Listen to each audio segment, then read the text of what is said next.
Sangona Payakade Narottamo Das Se Sangona Payakade Narottamo Se Sangona Payakade Narottamo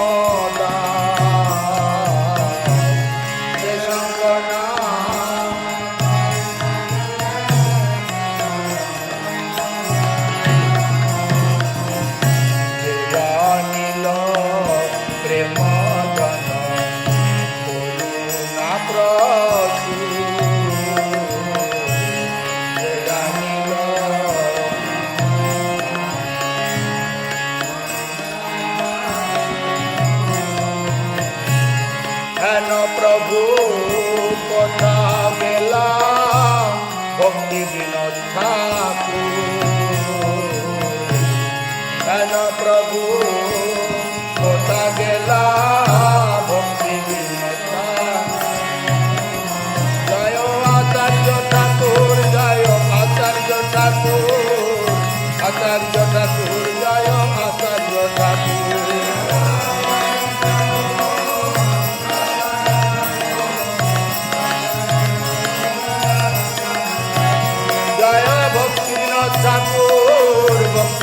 Thakur, Bhakti Vinod Thakur, Jayal Bhakti Vinod Thakur.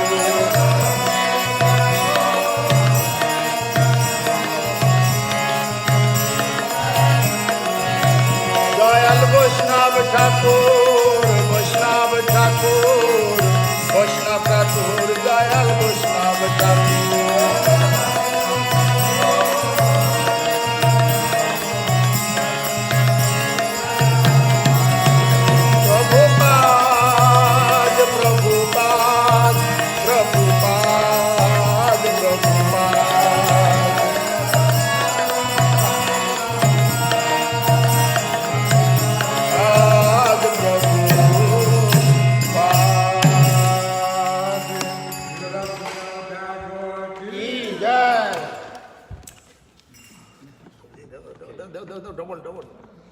Double. Give to me. Says you. Thank you. Give one. What? Devil. I can read the translation. Would you like to read the translation? We can read by one. Actually. It's 5 verses. Sapasta Bhagavat Viraha Lamentation due to separation from the Lord and as a servant. From Pratana. He who brought the treasure of divine love and who was filled with compassion and mercy, where has such a personality as Śhrīmad-Bhāgavatam born? Where are my Swarup Damodar and Rupa Goswami? Where is Sanatana? Where is Raghunath, the savior of the fallen? Where are my Raghunath Bhatt and Gopal, and where is Krishnadas Kaviraj? Where did Lord Gauranga, the great dancer, suddenly go? I will smash my head against the rock and enter into the fire. Where will I find Lord Gauranga, the reservoir of all wonderful qualities? Being unable to obtain the association of Lord Gauranga, accompanied by all of these devotees, in whose association he performed his pastimes, Narottam Das simply weeps.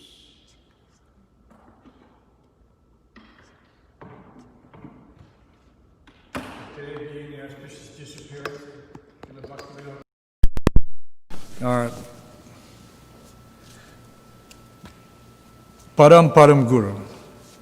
So for this, now as we come down the line, so my Param Guru is Srila Bhaktisiddhanta Thakur. So my great-grandfather is Srila Bhakti-Vinod Thakur. So we're very fortunate. He was an exemplary acharya in so many different ways, as a grihasta, as a renunciate, in his household life, in his magisterial duties. He did everything exactly as one would expect a proper, perfect Vaishnava to do. We have no, we're greatly fortunate. So we had some some specific examples. We have has anyone read Bhaktivinoda Thakur's biography, autobiography or biography? It's a very cautionary biography. If one comes across it, it's there, available on the internet. But one has to have some discretion when reading. It was written specifically for his son, Lalit Prasad Thakur, who was a contemporary of Bhaktivinoda Thakur, their brothers, who wanted to know about his father's early life. So Bhaktivinoda Thakur wrote a very intimate account only for his viewing, but it has since become public. So one can read it, but he should understand the context and the content in the proper perspective. So this is one episode.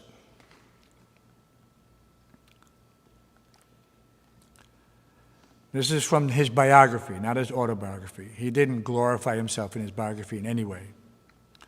But from his biography, while Srila Bhaktivinoda Thakur was living in Puri, he was given the task of quelling the disturbance caused by a mystic yogi who claimed to be an incarnation of Mahavishnu.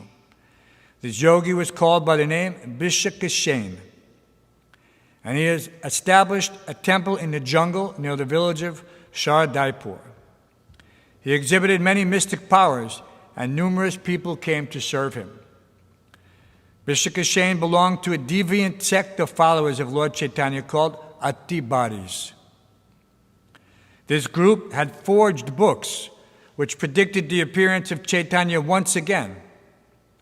Some evil-minded people of this group attempt to imitate Lord Krishna or Balaram or Lord Chaitanya or Brahma.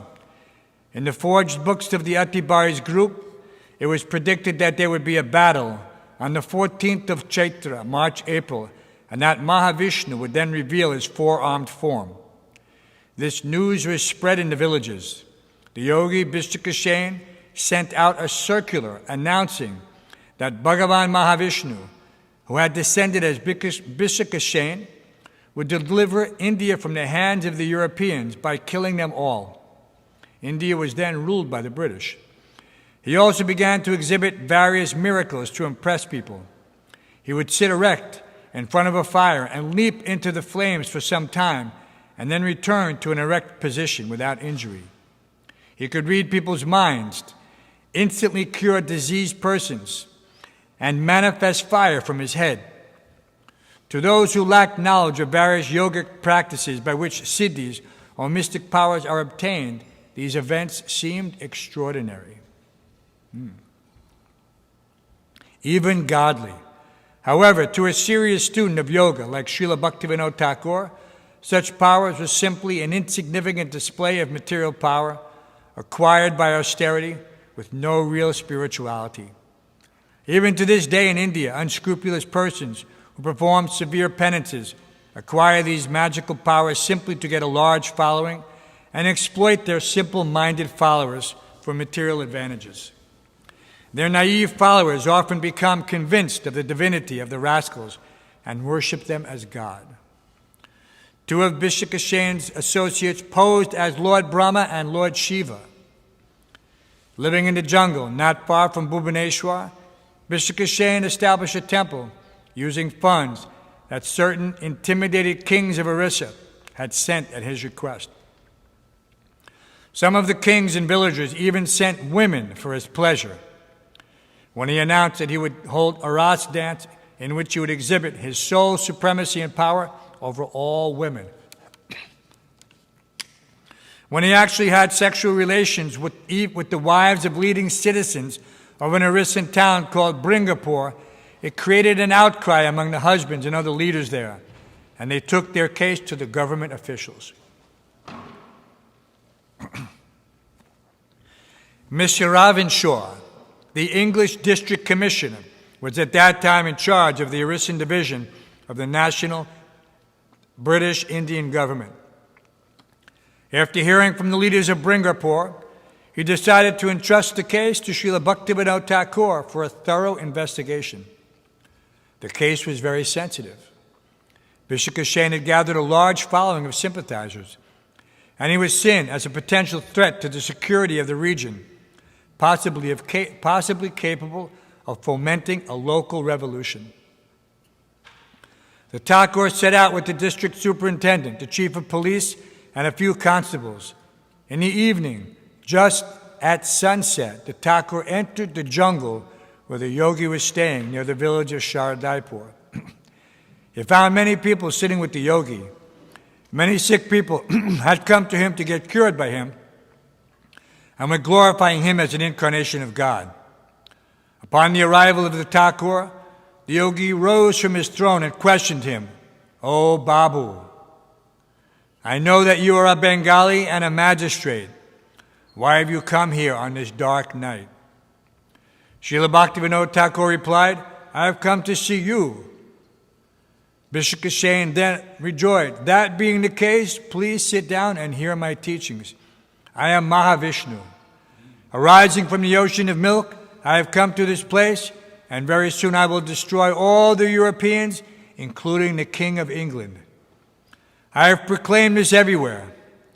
After saying this, Bishop Kashain gave the Thakur a piece of palm leaf that had the very thing he had just said written on it in poetic form. Exhibiting his mystic powers, the yogi began to describe everything about Thakur Bhaktivinoda in detail, mentioning his name, mission, etc., and warned him not to try to interfere with him.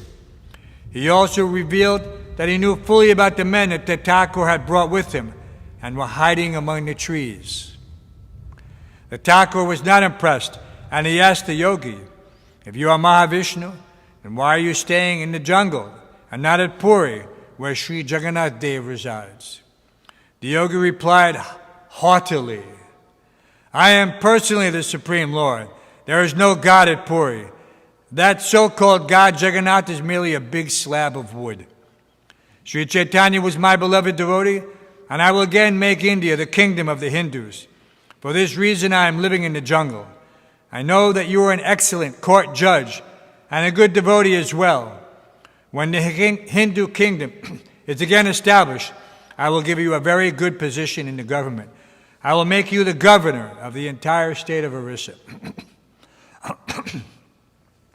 Srila Bhaktivinoda Thakur then gravely replied, "The tiny living entity can never become God. Ravana, Hiranyakashipu, Shishupal, Dantavakra, and many others who came under the influence of this arrogant mentality were all destroyed." The yogi, in order to impress the Thakur with his power, then called before him many people with incurable diseases, and in a moment made them well. One person was suffering with a spear wound. The yogi brought him under his control and produced some ashes, which he smeared on the wound. Immediately the wounded man was well and free of pain. The Thakur was not moved, correctly seeing the yogi as an offender to the Lord, using God-given powers for his own self-aggrandizement. Leaving some spies to watch the yogi, the Thakur spent the night in a tent at Shadaipur. The yogi had to be arrested, but first further investigation needed to be made. The next day, the Thakur traveled to the villages in the region to gather reports from the people. In some villages he heard praise, but others were angry about the yogi's affairs with married women and were anxious that this fever of attraction to the yogi might spread to the women of their own villages and result in scandal and humiliation. Thereafter, the yogi gave the order to arrest the yogi. Thereafter, the Thakur gave the order to arrest the yogi. And seeing his men fearful, he personally led them, bringing with him 2 police inspectors, a police superintendent, and over 100 armed policemen. They arrived in the early morning hours. A sacrificial fire was burning in front of Bishop Kashain, and well over 1,000 followers were present. Many were offering prayers to the yogi. The Thakur and the policemen appeared on the perimeter of the crowd. When the yogi's followers saw the red turbaned policemen armed with rifles and bayonets, many of them began to flee. News was quickly spread to the villagers that the government had sent an army to arrest the avatar of God. Vishakashayan sat observing all of this calmly. Srila Bhaktivinoda Thakur approached him. There was a short silence. Babu, what is the meaning of all this? Asked the yogi with apparent serenity. They have come to take you. It is the governor's order that you should be brought to Puri, replied the Thakur. The yogi replied, who is this governor? I am king, for I am the supreme Godhead and master of all the universes. I bow down before no one. Let us see who is able to take me away from this place. If you do not go peacefully, we will be obliged to take you away by force, replied the Thakur sternly. Becoming enraged, the yogi cried, I order you to immediately leave this place. Let us see who has the power to take me. Saying this, the yogi shook his head violently, whereupon hundreds and hundreds of fiery flames like burning snakes began to fly out of his matted locks. Just imagine the scene. The yogi's eyes then became red, and sparks of fire shot out of them. Seeing this, the police force was terrified and fell back a pace. Vishakashayan, declared the Thakur, you may show us as much magic as you like, and we will certainly not forget it. However, you are an offender at the Supreme Lord, at the feet of the Supreme Lord. Although you are an insignificant living being, you are proclaiming yourself to be God, but actually you despise God. Furthermore, you are a rebel. You must go to Puri, where you will be judged. The yogi shouted, I will not go. My power remains. Therefore, go away. The Thakur Bhaktivinoda ordered 4 police constables to bring a bullock cart from the nearby village. As they waited for the cart, the Thakur preached to the irate yogi, you must give up your deluded mentality and admit your imperfection. Your mystic powers are very insignificant in comparison to the opulences of the Supreme Personality of Godhead and the greatness of the Lord's devotees. I request you to correctly understand this just once. The yogi reacted like a trampled snake. You obviously do not know who I am. If I just once ignite the fire of my anger, the 3 worlds will burn into ashes. But because I am very kind to the universe, I am not doing it. Srila Bhaktivinoda Thakur began to laugh. Acha, he said, let us go to Puri. When we get there, you can display the fire of your anger. By this time, the bullock cart had arrived. Seeing no way out of this predicament, the yogi ascended the cart. But before doing so, he announced to the Thakur, it is the word of the devotee that the Supreme Lord protects. Therefore, I am only going to Puri to protect your word that you would bring me there. On the way to Puri, the Thakur began writing up his judgment of the case to date. As the Thakur wrote, the yogi began exhibiting his mystic powers from the back of the cart. The Thakur noted them but remained steadfast. Upon arriving at Puri, the yogi was placed in solitary confinement until the trial. Srila Bhaktivinoda Thakur put 36 Muslim constables and 72 Kathak policemen in charge of guarding his cell day and night. He then departed to arrest the false Brahma and Shiva, who later pleaded that they had been coerced into their respective roles by Vishakashayan. They were prosecuted by Mr. Taylor, who was the subdivision officer at Koda. Vishakashayan fasted from both food and water and did not sleep at all. Srila Bhaktivinoda Thakur repeatedly requested him to eat and gave him many valuable spiritual instructions. But Vishakashayan would not hear him. During the pre-trial period, many Urisan people took up a collection and hired a lawyer to defend Vishakashayan in court. The trial lasted 18 days.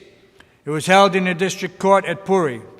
Almost 1,000 of the yogi's followers and sympathizers gathered outside of the courthouse during the trial, shouting their demands for the yogi's release. On the 5th day of the trial, the court was adjourned for the day. At the completion of the 6 days hearing, Vishakashayan ominously threatened the Thakur, Babu, you must immediately desist from prosecuting me, or everything you have will be destroyed. Go to your home now and see what disaster is taking place there. When he arrived at his home, he found his second daughter, 7-year-old Kadambini, afflicted with some deadly disease and high fever, repeatedly losing consciousness. Sounds of lamentation filled the house, but the Thakur did not fail in his determination. for he knew that the Lord would protect him from the insignificant powers of the yogi. Many doctors came to attend the daughter, and by 8 o'clock in the morning she was well and playing in the courtyard. The Thakur's wife, Śrīmad-Bhāgavatam Devi, became very anxious for the safety of her children, and she pleaded with her husband to let Vishakasena go before he destroyed their whole family. "Yes, let us all die," the Thakur replied, "but this rascal must be punished." The Thakur recalls the period in his autobiography. All over Puri there were disturbances. At that time the Puri school had a fire, and all of the people suspected him. Also at this time Kadambini came down with fever. Vishakasena, by his practice of yoga, had by some means attained yogic powers, and I obtained a lot of evidence against him. For 21 days he did not eat or drink even a drop of water, but he did not show any weakness, and gave unfailingly cures to many people. On the 17th day of the trial, when the court rose for recess, Vishakasena stood up and screamed violently at the Thakur. "Did you see what great calamity occurred to your house the other day? Still you are not coming to your senses? When will you be able to recognize me as the Supreme Lord? The final day of my judgment will be your death. What is the punishment for one who disrespects an avatar? How death sits on the seat of judgment and gives out his commands, I will see." When Thakur Bhaktivinoda returned home in the late afternoon that day, he took off his court clothes, and all of a sudden he felt a sharp pain in the right side of his chest. As the night went on, the pain increased. The Thakur was unshaken in his determination, but it was unclear how he would be able to enter the court in such a condition to give his final judgment. In the morning, the severe pain persisted. Finally, about 10 a.m., he felt a slight subsiding of the pain, and he was ready to write the judgment. He was unable to walk and had to be carried to his palanquin. On that final day, 1,000 of the yogi's followers again gathered in front of the courthouse and created a terrific din. Inside, the trial ensued. The Thakur's decision was announced. Vishakasena is found guilty of political conspiracy against the national British Indian government as well as the state government of Orissa, and therefore is sentenced to 18 months of strict imprisonment and hard labor. When the huge crowd outside received the news of Vishakasena's sentence, they made a tremendous uproar and began to cry in unison, "Injustice, injustice." Vishakasena was being led away from the court when suddenly the district medical officer, Dr. Walters, jumped on the rascal from behind and cut off his long hair with a large pair of scissors. The English officer had come to know from his studies of yoga that yogis often conserve their powers in their hair. As soon as the matted locks of Vishakasena were cut, he fell to the floor devoid of all power and unable to walk. The pain in the body of the Thakur vanished.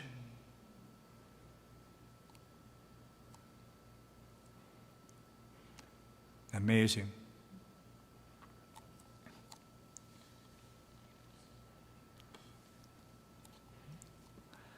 Let's see how we can say.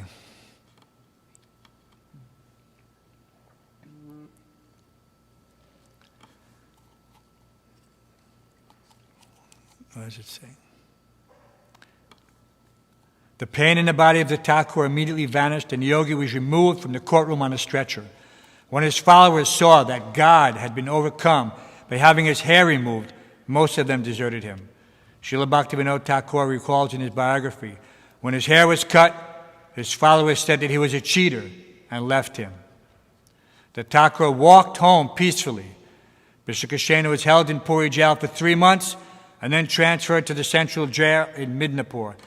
In 1873, while still in prison, he took poison and died. After the rise of Vishakasena, there were other so-called incarnations. In Yajpur, a Brahma took over Vishakasena's former group and was similarly punished. And in Kandagiri, a Balaram made his attempt but was also swiftly thwarted. Just as Durvasa Muni had attempted to punish the pure devotee Ambarish Maharaj, but was himself punished. A similar attempt was made on Thakur Bhaktivinoda, but by the grace of the Lord, he was fully protected and victorious. Srila Bhaktivinoda Thakur ki. This story is very instructive. And due to the swift action of the English district commissioner, who jumped on him and cut his hair, can you imagine? Takes quite a bit of courage. The yogi had demonstrated significant prowess in the realm. So as long as he had his hair, he could do great damage. So all these yogis with their matted locks, they're using it to store their yogic powers.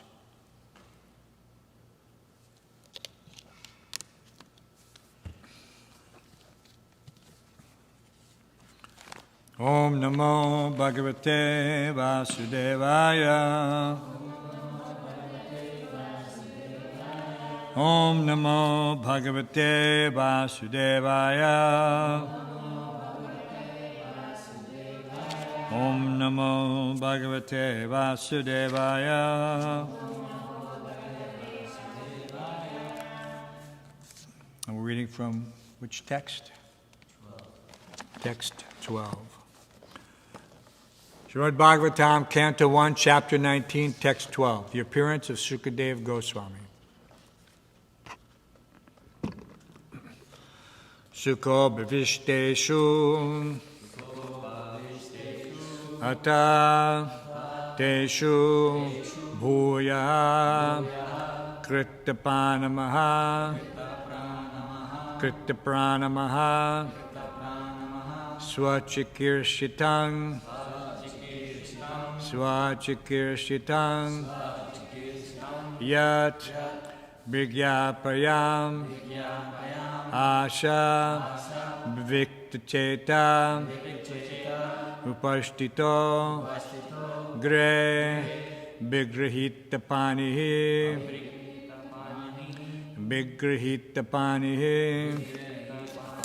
sukho bhavisteshvattateshu bhuya sukho bhavisteshvattateshu bhuya Krita pranamak swachikirshitang yat Krita pranamak swachikirshitang yat Migyapayang ashaviviktacheta Migyapayang ashaviviktacheta Upastito gre vigrahita panihi Upastito gre vigrahita panihi. Please chant. Sukho bhavate svattateshu bhuya Krita pranamak swachikirshitang yat Vigyapayang ashaviviktacheta Upastito gre vigrahitapanihi Sukho bhavisteshvattateshu bhuya Krita pranamak swachikirshitang yat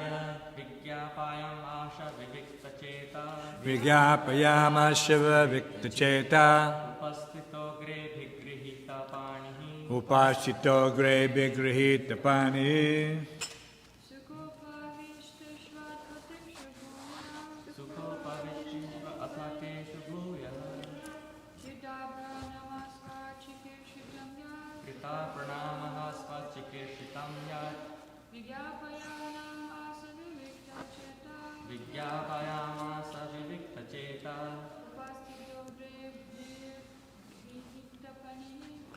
Tito gre vigrahitapanihi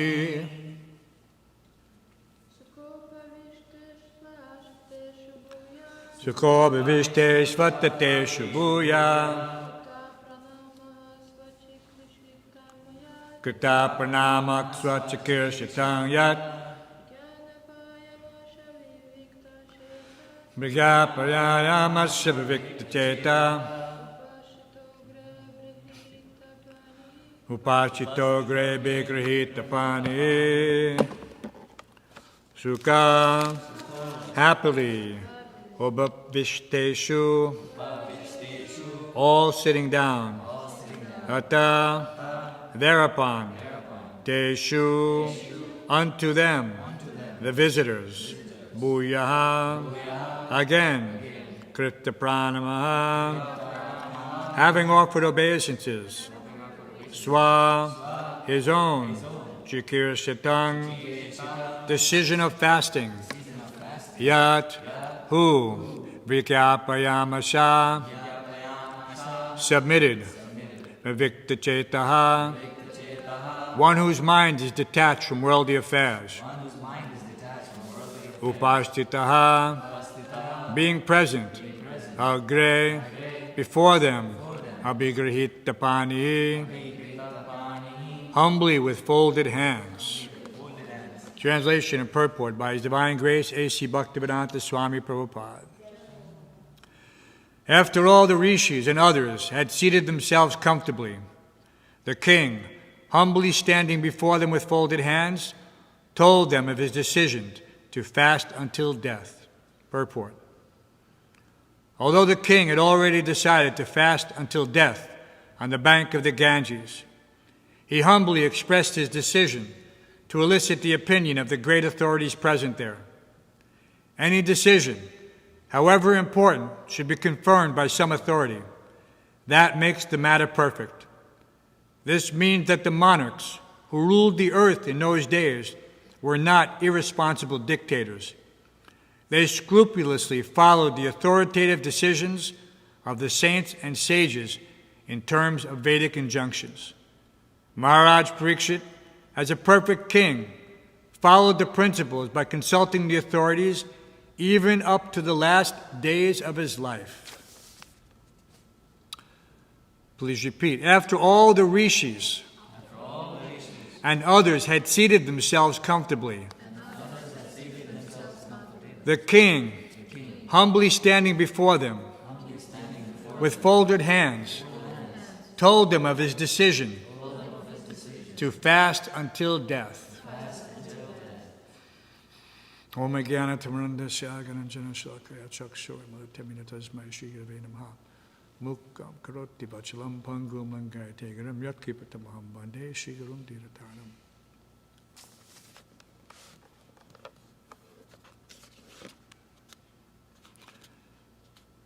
Interesting, Srila Prabhupada makes this point that any decision, however important, should be confirmed by some authority. This especially poignant for us. We have Evam Parampara Praptim Imam Rajasya Vituhu, that we're not acting whimsically or capriciously in executing the mission of Chaitanya Mahaprabhu, that everything is coming nicely via the parampara, first understood by the saintly kings, and then from spiritual master to disciple. So just as we're making special effort to honor Srila Bhaktivinoda Thakur, why? Not because he was just some prominent historical personality who did some specific work or research in the line of the cult of Chaitanya Mahaprabhu. There are many so-called historical texts. But because he was a pure Vaishnava, so therefore whatever he has written is also considered to be Shastra. He coined those famous words, that he reasons ill who tells that Vaishnavas die when thou art living still and sound. The Vaishnava dies to live, and living spreads the holy name around. So we don't take these such instructions lightly. And if we do, then it is at our own peril. That these words, the purports, the Bhaktivedanta purports, the purports coming from Srila Bhaktisiddhanta in his Anusuya. So all these things, and the writings and the teachings of Srila Bhaktivinoda Thakur, these are preserved not just for some scholarly research, but as the guiding pillars. Just like on the common way, there are many signposts and street lamps, and they guide and light the way, without which we would be stumbling in the darkness. But therefore we say, Om Jnana Timirandasya Gyananjana Shlakaya. How our eyes are opened with the torchlight of knowledge. How is that? We see the mystic power displayed and demonstrated by Bishop saying, this is nothing. And without his hair, anyone could understand it. Even his own followers renounced him as a cheater. He used these mystic powers not for the benefit of humanity, but simply to gather some following and some prestige and power. And these things are, in the eyes of the pure devotee like Bhaktivinoda Thakur, they're insignificant compared to the powers of the Supreme Personality of Godhead. The yogi was completely covered by illusion. He could not even recognize a pure devotee. He could not recognize a pure devotee. This is the difference. Someone who is sincere, when the pure devotee speaks, immediately there is some connection. It is not that artificially we surrender to the lotus feet of the spiritual master without some insight. This relationship between the external and internal, the Chaitya Guru, the spiritual master within the heart, he's guiding us from within since time immemorial. But it is only at the right time, when the person is fit to hear the message, that Krishna will give him a chance. Maybe this time he will listen. Krishna is very kind. He's sitting there in all of us, within the heart of every living entity, through all these abominable species of life, just waiting for the opportunity. He's not waiting impatiently like some material personality. Krishna is not bound by the time at all. For him, it doesn't exist. This is just for our benefit that we put into context how we are traveling through millions of years of changes of bodies. But then by this great fortune, Brahmanda Brahmate Kona Bhagyavan Jeev Guru Krishna Kripai Bhai Bhakti Lata Beach. We get this mercy. It is not a cheap thing. Those who have rightly understood this, just a little of this mission of Bhaktivinoda Thakur and Srila Bhaktisiddhanta Saraswati Thakur and our beloved Srila Prabhupada and his followers. Their lives are perfect as long as they maintain their connection, and they will make others perfect. This is the system. We have an obligation, a duty in Dharmam tu sakshat bhagavan pranitam. Sometimes dharma is translated as duty, but actually it means essence. And the essence of dharma are the laws of the Supreme Personality of Godhead. And when one understands these laws, automatically he is obliged to follow them. Otherwise, he is not within the Varnashram. He cannot understand. So this sense of duty comes from this philosophical appreciation of the tenets of the Vaishnava literature. Just like we have some duty to observe, even in the material situation, that we drive on the right side of the road, not the wrong side. We stop because there is a red sign that says so, or a light that indicates. So many things are there, even in the material world, that remind you that you have a duty to conform to the rules and regulations of society. But internally, unless one has accepted the position as a disciple, then this sense of obligation does not fully manifest. One thinks that I have some only voluntary. Yes, it is voluntary. But once one has accepted this responsibility, his duty now is to serve as the menial disciple, not to act independently. This so-called independence is the beginning of the end of one's actual spiritual life. He may proceed. There's many references to how bhakti is described as karma mishra bhakti, jnana mishra bhakti, so many bhaktis. But there is only one unalloyed bhakti that is described in the Nectar devotion. That unless one becomes free from all sarvapari vinir muktam tatparattvena nirmalam, unless he becomes free from all unwanted things, upadis, and surrenders his senses fully into the service of the Lord, then he cannot realize the Supreme Personality of Godhead fully within his heart. That's why in the beginning we take to deity worship, because we have an appreciation. We formulate our relationship, sambandha. We formulate our relationship. It is very important. Deity worship cannot be neglected.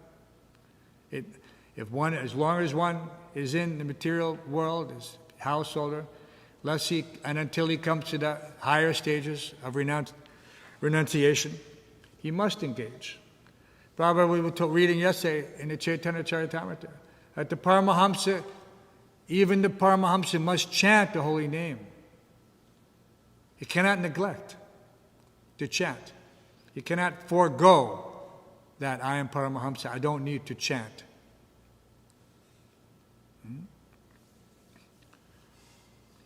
But sometimes we become complacent and we forget. We think, no, it can wait. When I'm older, then I will fully surrender. Or it can wait until I've made $1 million, then I will surrender. So many bargaining with Krishna, because that's what it is. Just when I was a young devotee, my senior guy brother, because when I joined, many devotees were there still from the early days, before 2nd Avenue, even before 2nd Avenue, when Prabhupada was still staying in the loft on the Bowery and just giving classes informally there. And even after 2nd Avenue, there was no brahmacharini ashram. They were using one devotee's apartment. So there's very austere situation. And he told me, he saw that I was coming regularly for quite some time.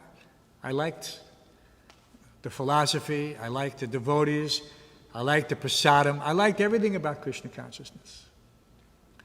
But I wasn't so keen to surrender. I understood something, what the concept is. You move into the ashram, you shave your head. I thought that's for a later stage. Not now, I'm young. I have so many activities. Continue. And I would help, I would make myself useful, like devotees who come to the temple, wash pots, clean, do whatever. But this devotee saw, he said, 2 devotees. One devotee was very gruff and abrupt, Gaurhari. He would just say, when are you going to surrender? He was a real character. First time he met Prabhupada was on the Morning Star commune. Many devotees came from there. Tamal Krishna Maharaj, Vishnu Jan Maharaj, Gaura Ripru. He met Prabhupada, he was stark naked. He was hoeing potatoes in the garden. Because there was an alternative life. You could do whatever you want in that commune. So some were nudists, some were this, some were that. He met Prabhupada, stark naked. I remember he told me, this before it was written down, he met Prabhupada, shook his hand, said, "Nice to meet you, Mr. Swami. Nice to meet you, Mr. Swami." So he would tell me, "When are you going to surrender?" And I thought in my mind, yeah, I'll surrender someday. The other devotee, my god brother, Alankar, he said, "You know, I see you coming quite some often, for a long time." He said, "How long do you think Krishna is going to continue to invite you?" I thought, invite me? Krishna's inviting me? I thought I was coming on my own. He said, if someone invites you, and repeatedly, but you don't pay any attention to that invitation, you neglect it, you ignore it, how long do you think that person will continue to invite you? So I thought, I didn't think of it like that. Krishna is giving a chance and I'm not taking it. It was like when Prabhupada Dāsa, now Damodar Goswami, when he first met Srila Prabhupada, Prabhupada feelingly asked him to stay. Tried to give him a dhoti, but he refused and he ran away. He ran away and didn't join for many years later. So in this way, it wasn't that Prabhupada wasn't there before me, but here his representatives were saying that just like this Brahmanda Brahmate Konya Bhagavanji, by the mercy of the Guru, one gets Krishna.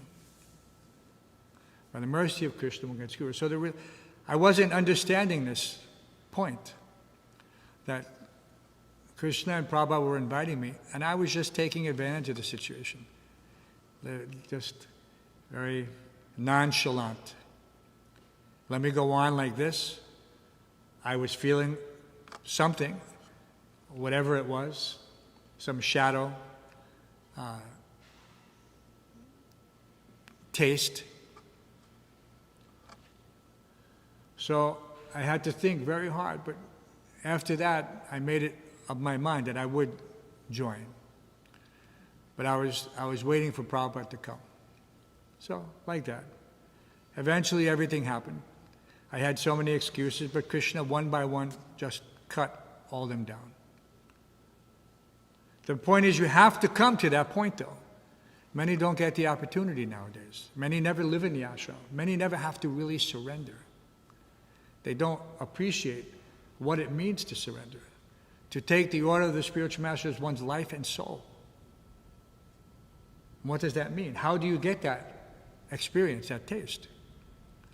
Maybe we have to start an adult summer camp for devotees to come and spend 2 or 3 weeks or more and just do the routine. Some people think that this is that you're living in a temple, everything is very easy, and that there's a disconnect. My life is very hard. I have so many children to take care of. I have 2 jobs to hold on. No, that's hard, yes. We've been there. We know that. Yes, it's hard. But is that surrender? What's the definition of surrender? Prabhupada gave the definition. Sarvatmana. With heart and soul, no reservation. So it's very difficult when one is in household life. Very difficult. So that's why from the very early age, what one is recommended, Brahmachari Gurukule, that one should engage. So if one hasn't had that opportunity in Gurukul, then still at an early age, he should put himself under the guidance of the spiritual master and live in the ashram. That's why they call it a Gurukul. He should live in the home of the spiritual master, live in the house of the spiritual master.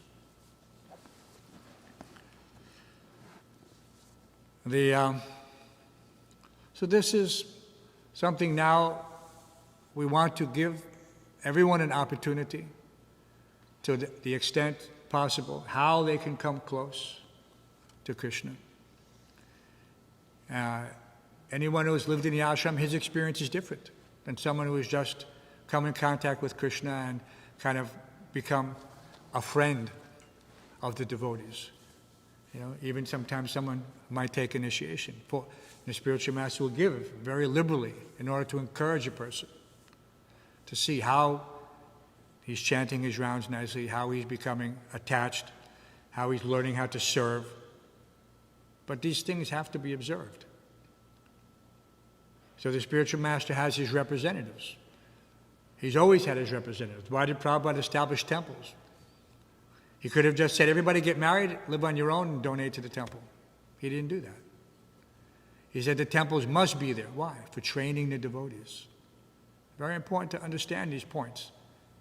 Prabhupada could have done so many things, but he chose to establish temples because he knew that this was the way how to make strong devotees. How to give people the facility.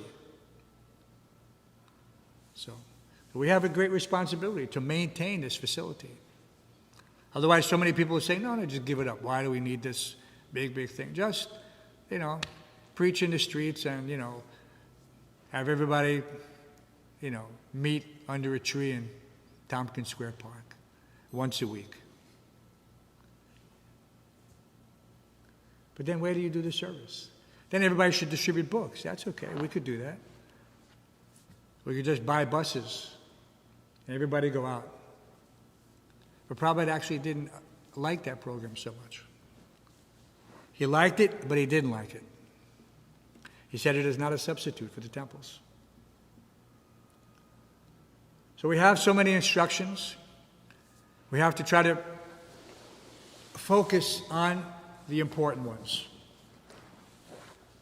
And how you'll know which ones are important, that you have to go deeply into your prayer to the spiritual master. What do you want me to do? How can I serve you? What is that? And from within, the spiritual master will guide you. It is not, one time a devotee asked Prabhupada, said, Prabhupada, are you in your picture? Because a lot of the devotees are artists and they're painting. And they wanted to know, can I meditate on this? Is it the same if I'm worshiping? At home, we put a small altar, photograph. Like that. Prabhupada said, if you see me in my picture, then I am there. So that is why we don't throw away pictures. We try to keep them, put them in the river, burn them. So different. If you see me in my picture, then I am there. If you see me in my instructions, then I am there. There's no difference. He reasons ill who tells that Vaishnavas die. So we don't relate to Srila Prabhupada in the past tense. It's not proper. When I was building Srila Prabhupada's Samadhi, I didn't feel that, yes, this is a memorial. I can understand that Srila Prabhupada is here, that he's in Samadhi. And what does Samadhi mean?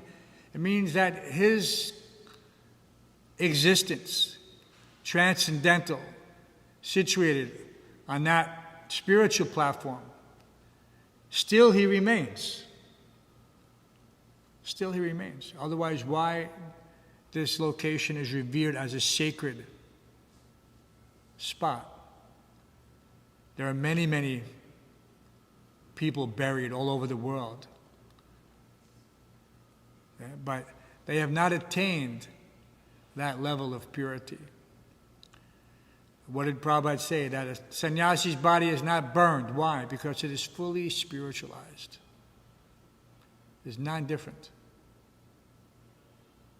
So he remains in that way.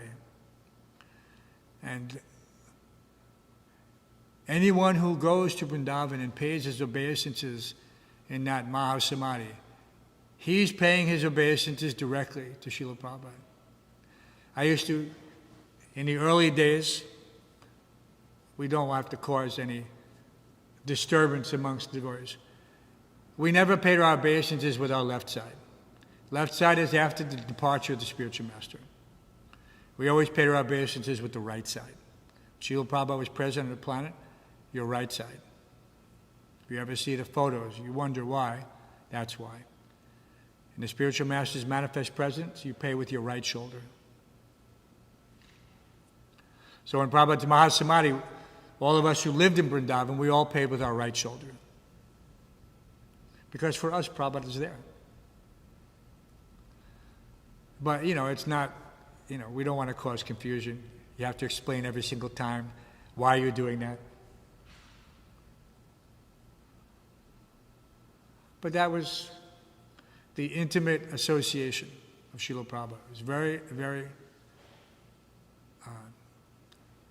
sweet, in a way that difficult to describe. That's why if you make yourself ready to perform service, Krishna will give you a service just to bring you closer to Him.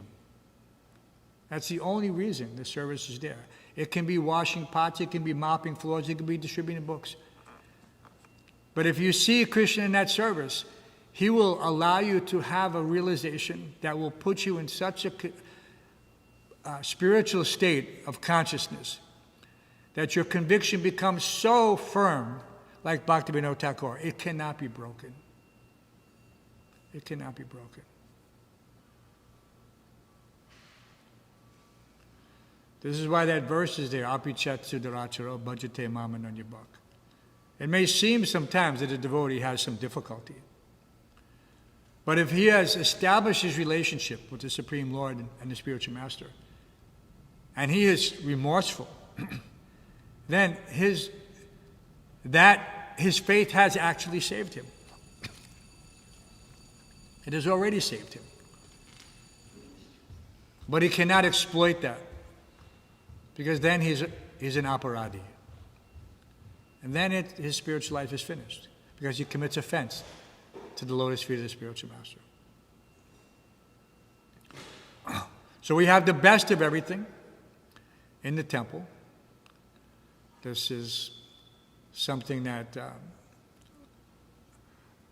like I said, some people cannot be convinced why I should put myself under the authority of some other person, temple president, GBC, sannyasi, guru. It's very difficult. But it is just for their advancement that they subordinate this false, minute independence.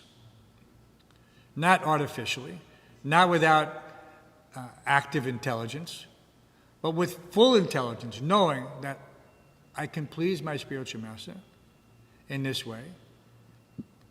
He will protect me from all circumstances. Even, like I said, we've had situations, where someone was in Maya. And immediately, it may not be immediately apparent, but because Krishna is the intelligence in every living entity, He gradually guides everyone to see the reality, so that one can question submissively, humbly, intelligently, in order to get answers.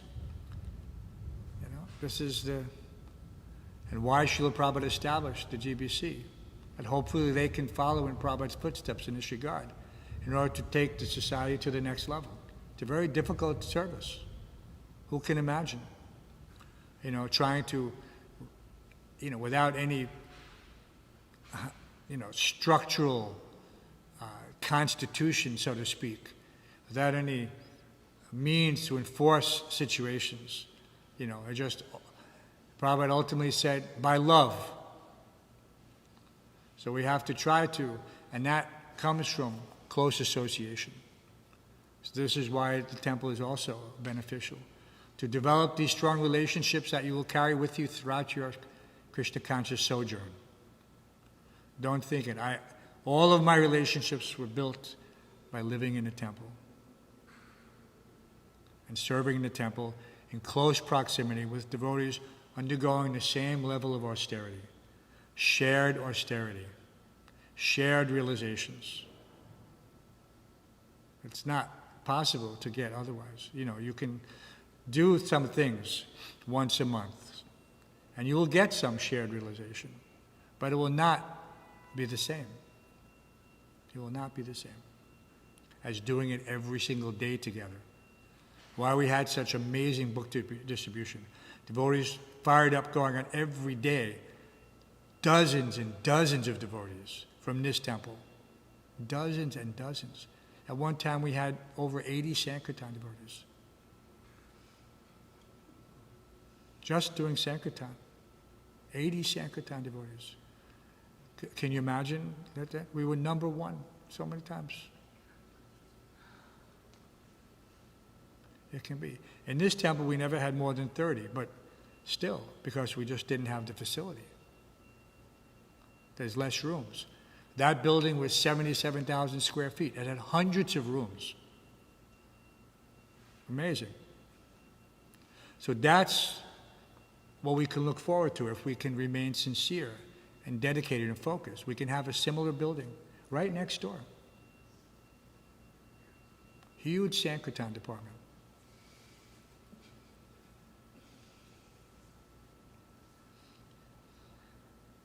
Any questions, comments? Mother Divyangi, loudly. Thank you so much for a wonderful class. So, you were talking about surrender. I was just thinking,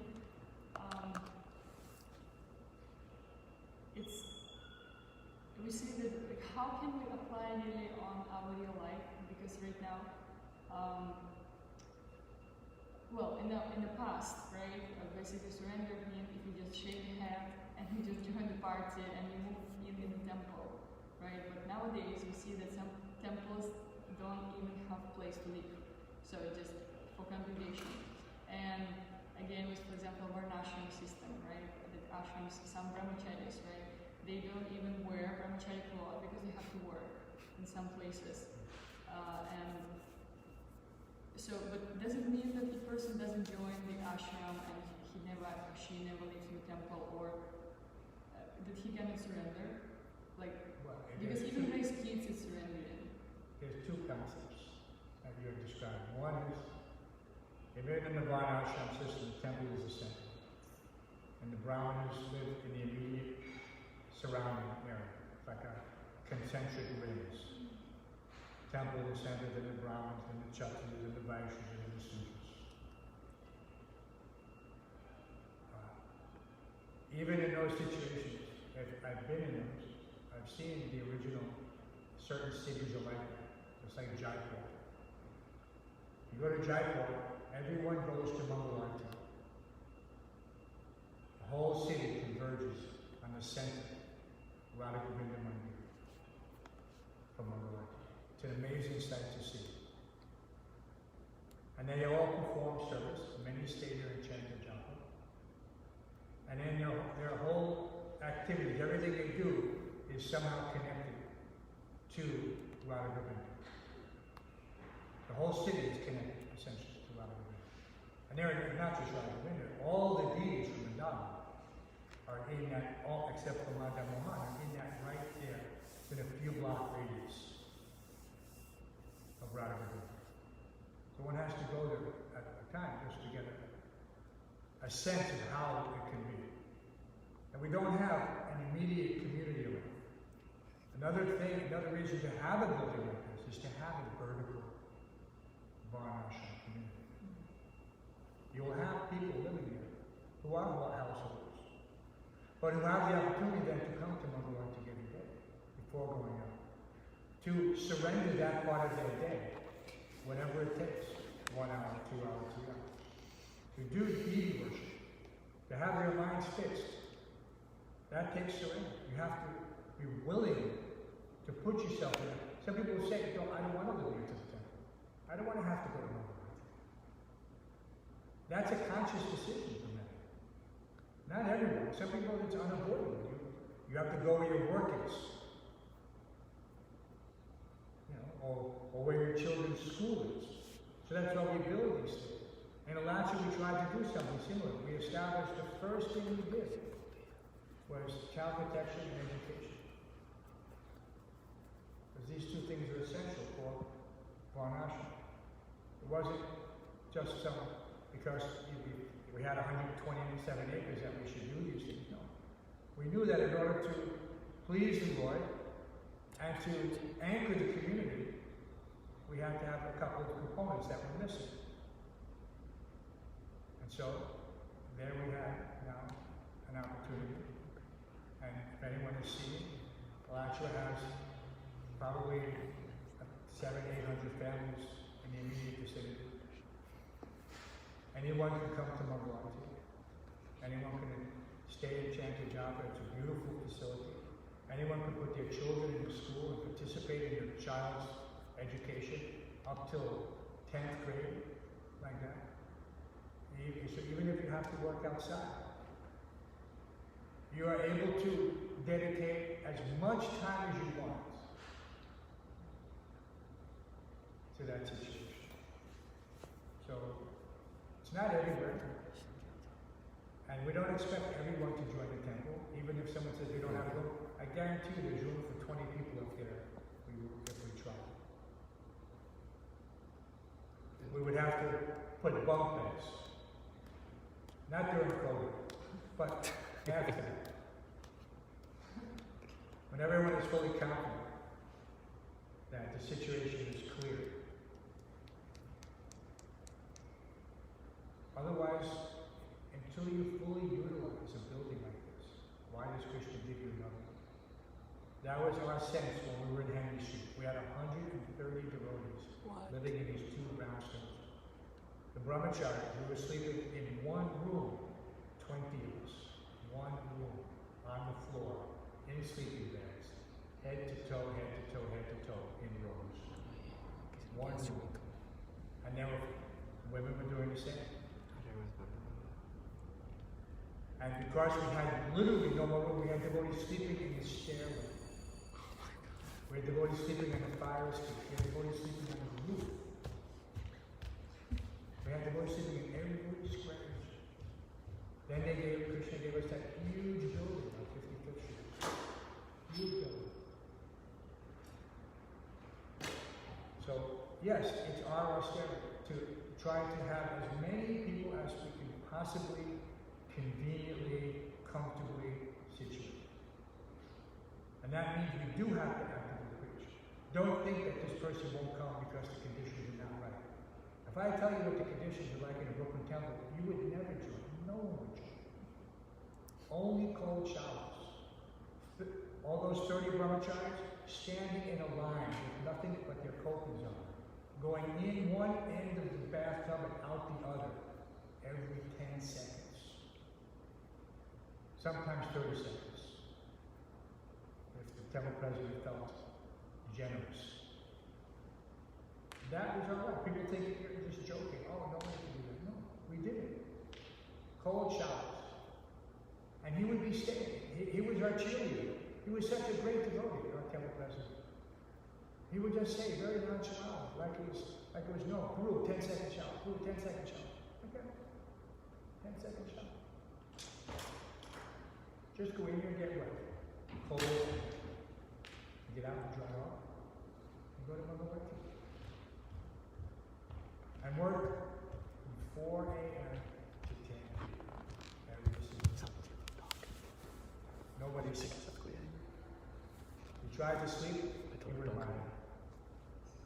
You were lying. So, it's not, I'm not trying to say these things to put some context that we did it. We didn't even know it was austerity. That's the point I was trying to make. We were just trying to please Krishna Prabhupada, and we were happy engaging in that austerity. It was an amazing time. You see the devotees out on the street on 5th Avenue, after they did that 10-second shower, after they had their prasadam, after they cleaned the entire temple, and then went out for hours and hours. And then went out for hours and hours on the street, chanting all day long. And then coming back for the Sundar Arti, the 7 o'clock Arti, and being ecstatic to Hare Krishna. to be ecstatic. You know, with the kirtans, there's such special kirtans. The transcendental sandwich, Prabhupada called it. Morning program, evening program. There'll be a time when it will be back. It's just temporarily in abatement, because it was Prabhupada's desire. Morning and evening program. So it's just, you know. Sometimes in war, you have to reduce your efforts according to your ability to maintain the campaign. You can't be artificial about it. So that's why we don't try to be excessive and fanatical and things like that. We're not. We're practical and pragmatic. But just so everyone knows what is the situation. In the future, don't worry about preaching to someone thinking that, what will this person do if he becomes serious? What will he do?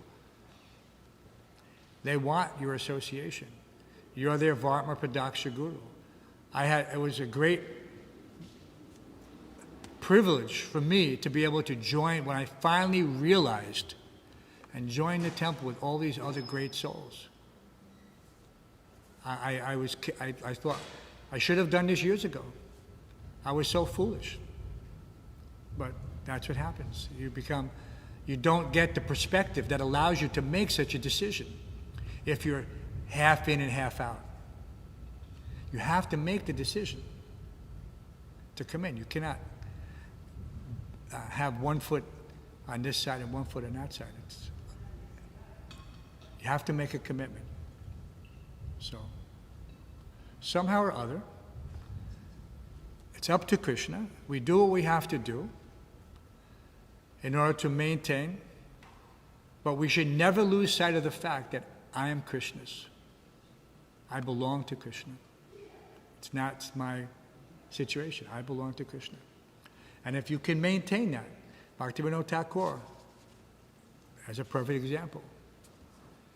We don't compare ourselves to the Nitya Siddha, manifest, self-realized souls like this. But he did show what is a perfect grahastha, but his life was perfect in renunciation.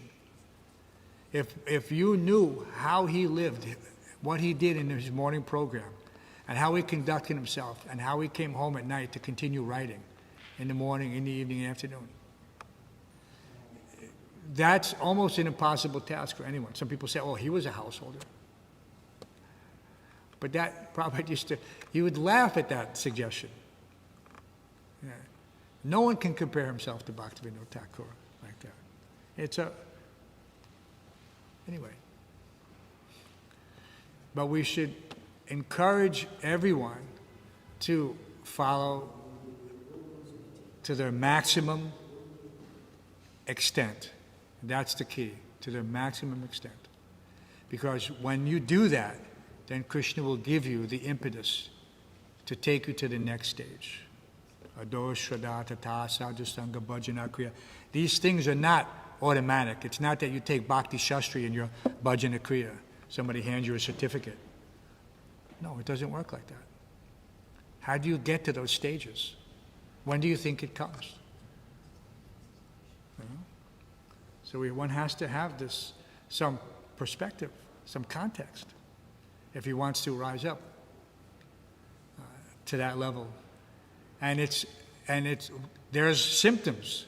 Vidya vairagya uchite. Vidya vairagya uchite. If one is not demonstrating vairagya vidya nija bhakti yoga. If he's not, then what is the question of bhakti? He has no renunciation. It means he has no vigyan. What does renunciation mean? You have to be able to demonstrate it and show it by something, by giving up something. Even the Christians, for 40 days, they observe Lent. Of course, it's not very significant. What do they give up? They give up eating chocolate, or they give up this, or they give up that. It's like,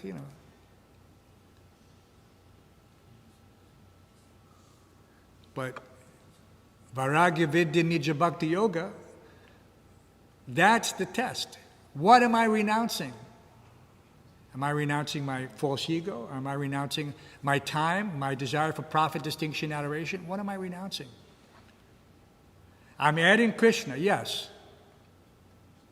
That's the key. First thing. First things first. Always remember Krishna, never forget him.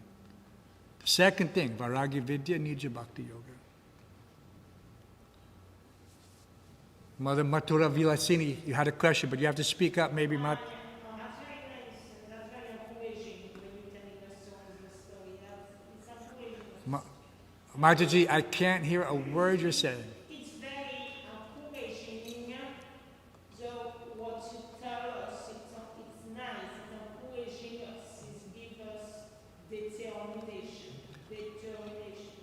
It's very nice. Thank you. I wanted to ask, Sri Jagannath Das Babaji is the spiritual master of Bhaktivinoda Thakur. He accepts him as such, but this is not, this is a complicated philosophical question that can be discussed afterwards. How he accepted him as his spiritual master, and how is, because there's, and of course we accept him as well. But we accept him because Bhaktivinoda Thakur accepts him. So this is a long story. But yes.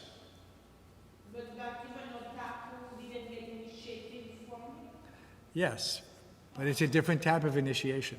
So that's why one has to know the full history behind it, not something to just superficially touch on. These are all self-realized souls, great Mahatmas. They're not following some seminal